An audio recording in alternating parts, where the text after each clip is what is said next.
After a long break on the program, we are proud to tell you that Pundit, your number one political program, is back again on Flip TV.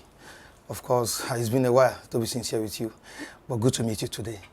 Uh, the topic we'll be talking about today is that of answers that took place some weeks ago. Of course, we all know that some of these Nigerian youths came out en masse, demanding for an end to police brutality and an end to the Special Anti-Robbery Squad, SAS, which at the end of the day resulted into killings by the Nigerian soldiers. It was a battle between the federal government and the youth, in which we expected the government to do something, something in the sense that, listen to the yearnings of these youths.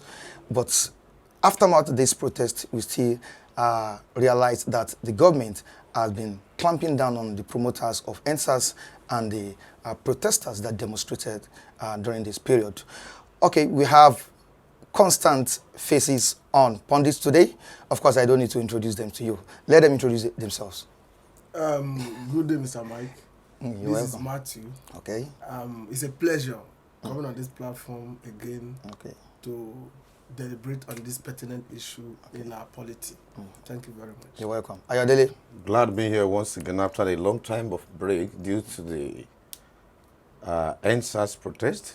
I still remain my humble self, Ayodele Elijah.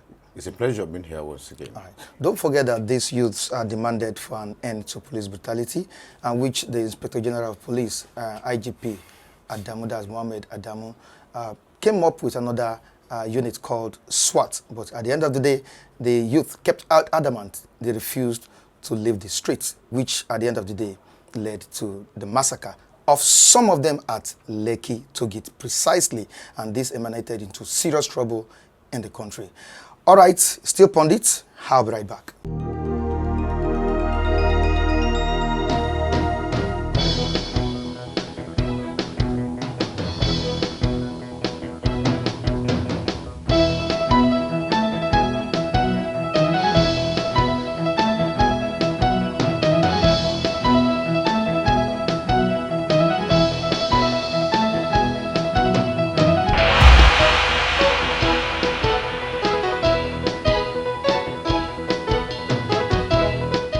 You're welcome back. Matthew, You're welcome. it's a great privilege to have you once again. We thank the living God. God has made it possible. That's good. Elijah, It's a pleasure, always a pleasure being here. always a pleasure. Can you just tell me your experience during the NSAS period? Of course, Pundit didn't run during this period of demonstration. Can you tell me how you felt at that point in time? In total honesty and in fairness to ourselves, I will confess to you that precisely on Monday, the 12th day of October, I was invited to come and speak to the NSAS protesters, by the NSAS protesters at Alausa. I was there live because protest is a legitimate thing. I could remember that once on this studio, I asked when they clamped down on the protesters around Maryland or thereabout, if in our constitution it is no longer there that the citizens of this country are free to protest at any point in time. But it's quite unfortunate and it's highly barbaric that what took place on the 20th day of October at Lekki Tollgate came under this government. I was one of those that wrote about it then, in 2003 to be precise, when this current president, Muhammadu Buhari, was tear gassed along his vice presidential candidate of those days, the Oyo of Oyindigbo, Dr. Chuba Kadibo, who was a patient of an asthmatic. And to be frank with you, I think that compounded his head and led to his death. So I don't expect such from this government to clamp down on innocent protesters who are protesting legitimately without any act of violence, and for soldiers to go and shoot at them. I'm expecting that something be done even by our human rights lawyers, to ensure that the right thing is being done by getting justice for the victims of that NSAS brutality. And as for the police, there's no how a man will sow a seed without the fruits. But my little blame for them is that without being checked, they should have acted in accordance to the oath of their allegiance to serve the people of the country. Because the basic thing is from their leaders, the leadership of the police force. When you send out a child on an errand, you should check them. There are a lot of reports and issues all around that in most cases when they found error in the course of discharging their civic responsibilities to the people of the country, the leadership will cover them instead of surrendering them for punishment. So this, the aberrant behavior, should be adequately put into check. Okay. Now, during this period, there were vehicular restrictions, roadblocks across the nation, especially in Lagos State. When I realized Alausa from the State House to Allen Avenue, Allen Junction, from Allen Junction to Airport Road, these roads were blocked. Even Baga, the Ojudu Baga, was blocked, Lekki, and different roads in Lagos State. Now, looking at this scenario, what do you think the government should have done at that point in time, before the killings, emerged?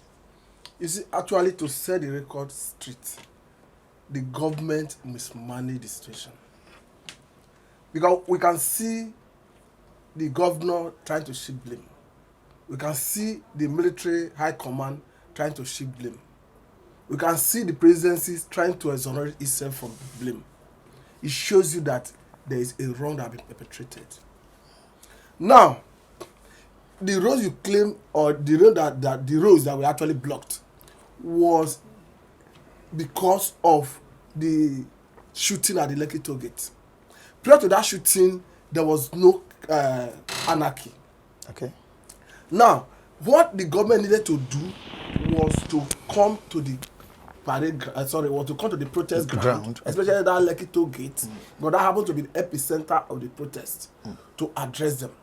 Quite agree, the governor of Lagos State was handling it in a very mature and civilized manner. To the point that there was at times he was being abused. He took it as a normal thing. But the issue is the way the military came. And look at it. That is why this panel that is handling this Lagos State issue of SARS brutality and other issues, I think they have so many pertinent issues to resolve. Because if you look at what accumulated before that shooting at Lekki toll gate that day, you see that the governor merely issued a curfew that was supposed to start by 4 p.m.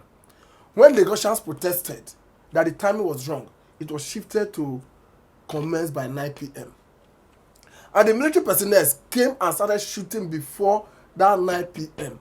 Meaning the persons who were protesting, the protesters, were not yet disobeying any government order.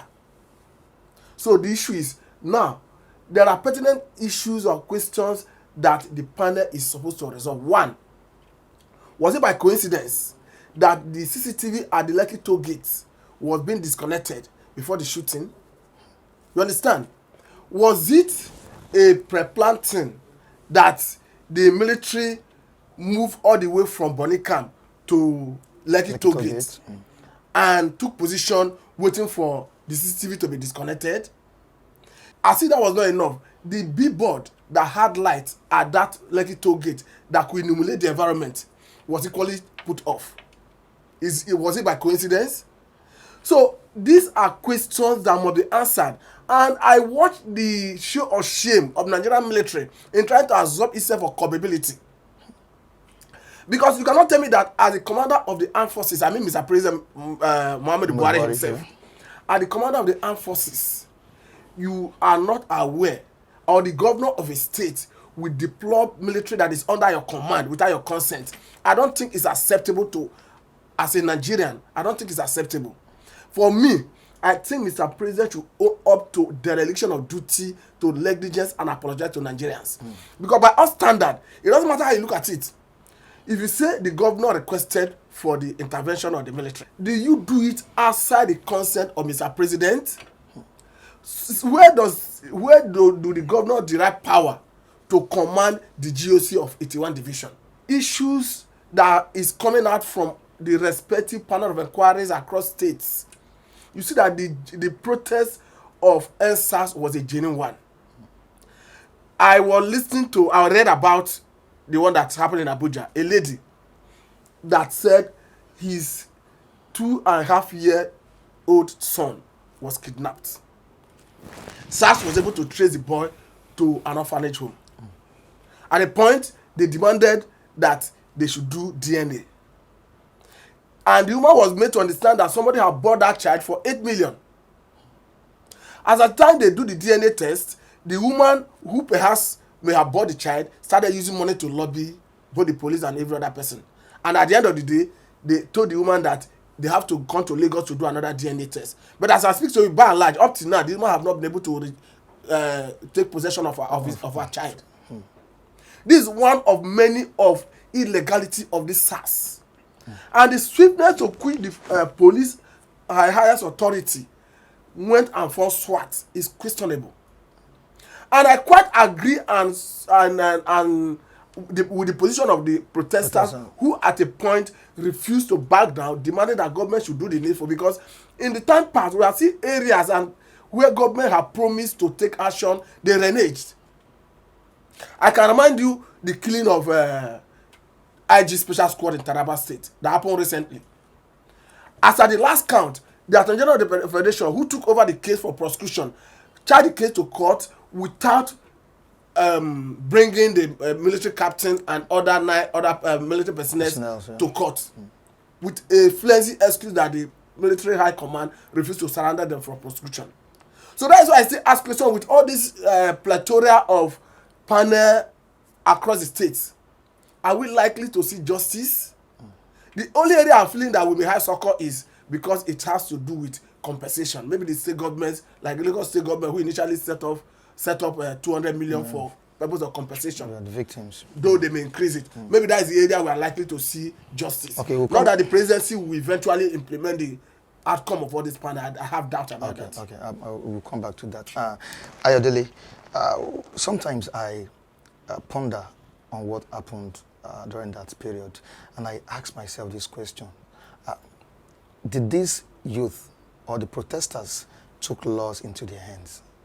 Because these are the people that came out en masse. For the first time, I witnessed Nigerian youth coming out en masse, speaking with just a voice. Now, did they take laws into their hands or what? Absolutely no. Because don't let us forget that it was hijacked. Absolutely no. And I think they should remain resolute to that cause. The only weapon of the masses to check the excesses of the government or her agencies, or to put them on their toes constructively, is a legitimate protest like we had recently. In fact, I'm still expecting more of it, so that our government will start to do the right thing, the needful, without any recourse. But having said that, the youth did not take laws into their hands, because, like I mentioned earlier, I was at one of the protests. I spoke there. I stayed for a while in Ujodu during the protest, and they were well coordinated, well managed. There was no record of any abnormality there, if not for the government to do what they did. And if you look at it very carefully, you will discover that the youths that were protesting, they were people with careers. They were people that believe in their future. They were people that were homely and well trained, well cultured and mannered. If you look at the Lekki zone, for instance, the center was very neat. They do have a socket for charging. nothing was missing there. Even prayer With session. a large crowd Crowd. like that, you expect that there should be a kind of Chaos or chaos something like there, that, yeah. but none. Like in Ojodu zone, where I spent like a week or more, prayer session were held. The Muslim on Friday we prayed, while the Christians we guide them Wow. while they were praying to their From God. their eyes.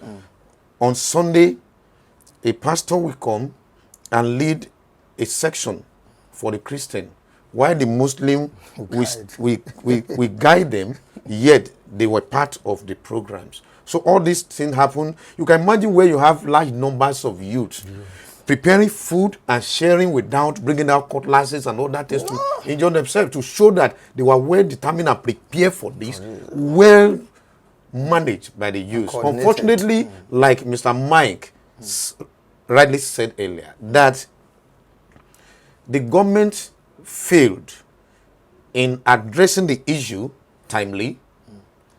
Even at that, I give kudos to the governor of Lagos State. At a point, he has to address 3 zones in a day: Alasa, Surulere, and Lekki. Lucky. And he collected the document presented to him. 5 of 5 requests has been called.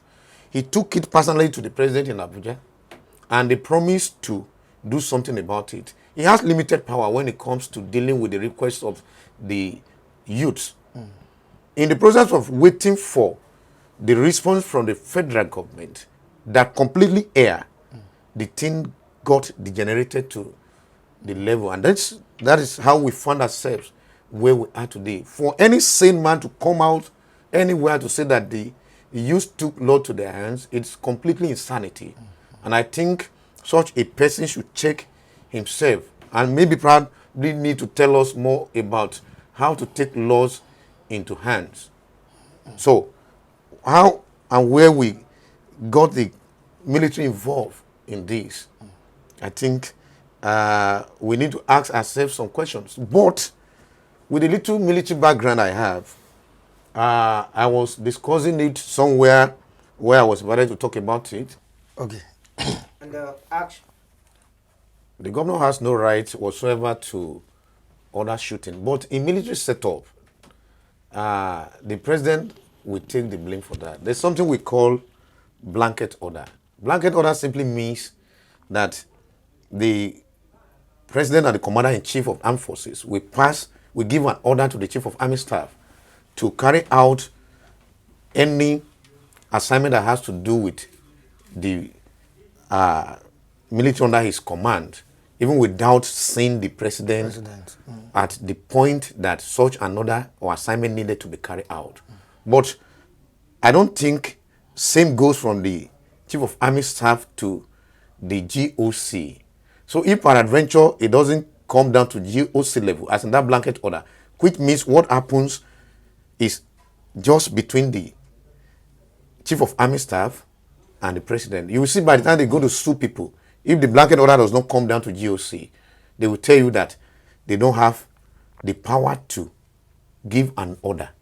With what we presently have on ground, the governor of the state should be able to explain in clearer terms to us what he knows about the shooting. Though a list in army, last corporal will tell you that a sitting governor is a bloody civilian. They will never take order from him. But such an action could be influenced by politicians for whatsoever reason. But all in all, it is condemnable in entirety. They deserve not being shot by army for protesting legitimately. There are speculations here and there that the youth stayed too long on the streets. Now, how do you think that should have affected them, or by killing them at Lekki Toll Gate or across the nation generally? Honestly, staying too long on the street does not amount to violating any known law. As long as they conducted the protest within the ambit of the law, what behooved on the government to do was to approach it legally by approaching the protesters, speaking to them like the way the Lagos State governor was handling it. To be quite honest with you, if not for that Lekki Toge shooting, Lagos State governor would have ended up boosting his profile. If you ask me, I will tell you that at a point, I was of the view that since the federal government have said they have accepted the 5 of 5, that the youth should vacate the street and give the federal government avenue to address it. I still look at it from another angle and saw the nature of Nigerian government. And if you look at what has transpired after the whole scenario, you understand that the government is not even interested in addressing those fundamental issues. Because for what reason are you intimidating, hounding, arresting the promoters of the MSAS? Are you not aware that over 19 of them have their account frozen even as we speak? Yeah. Are you not aware that even CBN fraudulently went behind those protesters to a court in Abuja, claiming that the owners of those accounts are linked to terrorism activities, which they know in their conscience that is wrong. So that's why I say the court was misled into giving that ex parte order. But you know the nature of ex parte order, you may not need the consent of the person involved before court grants it. Because once you are coming with that application that the fund in those accounts are linked to terrorism activities, of course the court knows the implication of national security. So you see as reputable institution of CBN going to a court of competent jurisdiction with false allegation against legitimate Nigerians, and they have hoodwinked the court into giving such an order. Does that not tell you that the government may not have genuine intention to address these pertinent issues? So I think our government is such a government that they only address issues when they are pushed to the wall. It is not particular with this government. It is Nigerian government, whether Yaradua, Obasanjo, Jonathan, our government has always been very stubborn. I can remind you the time of Yaradua. It took bombing, destruction of Nigerian critical infrastructure in the oil industry in Niger Delta for federal government to listen to them before they came about this amnesty. Boko Haram insurgency is not a good example. But if Boko Haram is to tell federal government today, they want to negotiate, federal government will gladly come to the table because they have brought federal government to its nail. We should not be seeing this attitude of federal government, this criminal silence when things are going wrong. That until when you have what it takes to challenge the sovereignty of the country, that is when they listen to you. It's not speaking good of the government. And you are rubbishing the image of the country globally. At the nick of time, every stakeholder globally condemn action of Nigerian army, including this projected winner of United States of America's election, Joe Biden. So if we say, okay, they have stayed too long on the streets, and antecedent of the government does not show that if they vacate to their homes, the government will address the root causes of all this police brutality, then what is the essence of return back to their homes? What does the future hold for us? The way we even have a country. I once described this country as an animal kingdom here on this set, where the right things have been neglected by the leaders. So for a government that cannot handle and immediate things and get it rightly done, why should we even mentioning future whenever you are mentioning them? A government that cannot do the right thing at the right time, you are seeking future. Let me tell you, our future lies in our hands. But it's quite unfortunate that we don't have the tools and the necessary support from the right quarters to implement the taking over of our future from these tyrants that are leading us. With them, I see no future when it comes to governance. I was telling somebody while I was on my way from Ikorodu to this place, I told you I couldn't drive down. I have to come on bike. So I was discussing with the bike man. I said, if as at today, a man cannot go to school and spend the number of years required to run 4 years course without adding 2-3 years. And yet such a person graduates from an institution and cannot get a job. And when you get if you even get a job, the assurances of being get paid, not according to your level, being get paid on time, not to talk of gratuity in the future. Because you mentioned future.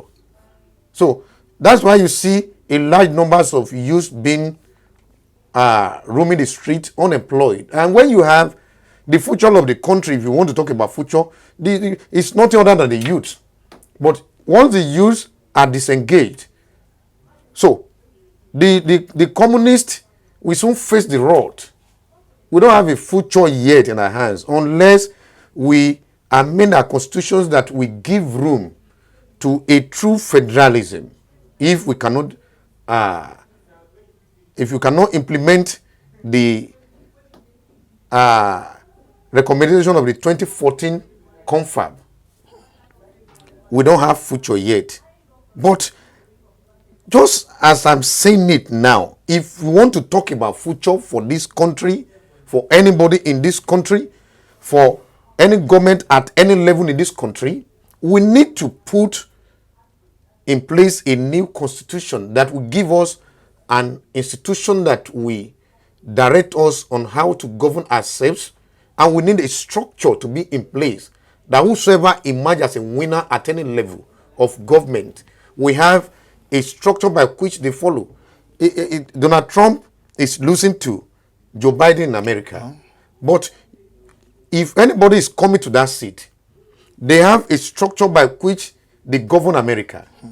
Unlike Nigeria, where you come on board, you neglect one side, you marry the other side, and you expect that there's going to be peace, and you expect a future for such a country. It is not done anywhere. Our constitution is the main target, is the primary thing if we want to discuss future for our country.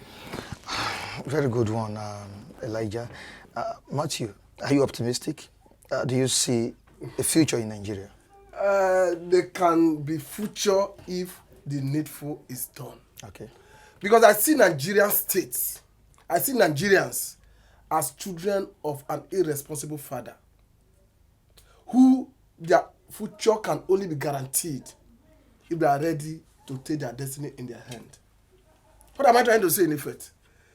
The same way and manner the youth came in unison, irrespective of tradition, culture, religion, and fought this common enemy of police brutality.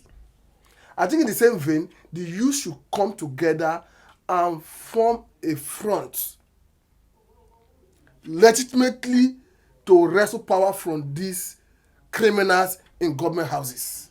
To be quite honest with you, all the politicians will have across board, whether PDP, APC, Afghan, name it, they are all criminal. They are not for the interest and betterment of the common man.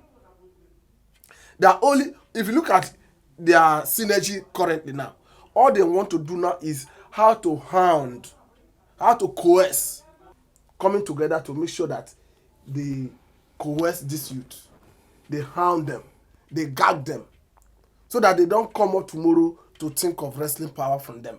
Because I've seen that these people have realized the strength in their useful exuberance, that if they deploy it towards registering, getting themselves registered to vote and making good use of that voter's card, there's tendency that if a youth contests in that 2023 election, that they will oust all these old and retired, supposed retired personnel that have refused to let Nigeria go. Your ancestors that are ruling you. So what I'm saying is, What do you mean by that? You are being ruled by people that are older than your days of independence. They are your ancestors. so Mr. Mike, to be quite honest with you, I see hope in Nigeria if Nigerian youths are ready to do the needful. Okay. I see hope in Nigeria if they refuse to be intimidated. I see hope in Nigeria if they refuse to be hound. I see hope in Nigeria if the youths, irrespective of this coercing tendency and power of the federal government, refuse to be coerced, and at the end of the day, there will be a tunnel at the end of the there will be a light at the end of the tunnel. To be sincere with you, if you have to continue, I don't think we will stop this thing today, this topic today. All right, thank you so much. It's been a wonderful day with my co-anchor on this show, talking about Elijah and Matthew Oluku. I really appreciate you for coming, and I really appreciate my cameraman, talking about Sheyi, Samuel, and Festus Oluwabukumi. Join us next time on the same platform. I remain Michael Adekunle. You can subscribe to our sister channel, Flash TV Plus. You can also join me on Facebook, Michael Temitayo Adekunle. Have a good day.